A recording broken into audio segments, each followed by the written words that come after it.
Hey my beautiful soul, it's me Sri. Welcome back to my channel.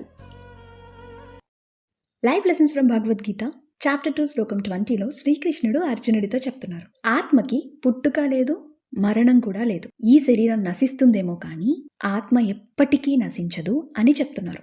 శ్లోకం 18లో vehicle example చెప్పుకున్నాం. ఎలా అయితే మనం ఒక ప్లేస్ నుండి మన డెస్టినేషన్కి వెహికల్ హెల్ప్తో వెళ్తామో అలానే మన సోల్ కూడా తన లైఫ్ పర్పస్ని రీచ్ అవ్వడానికి ఫిజికల్ బాడీ హెల్ప్ తీసుకుంటుంది.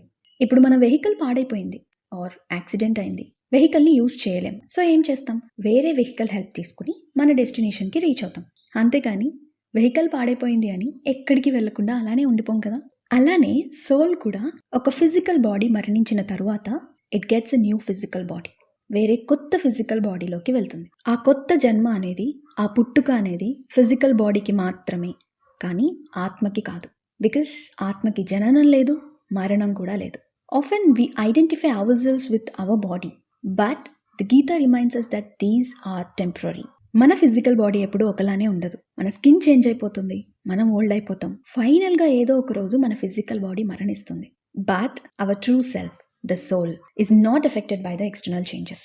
చెట్ల నుండి వాటి ఆకులు రాలిపోవచ్చు, but they remain rooted and alive. Similarly, our physical form may change, but the soul continues to exist. So that's the learning for today.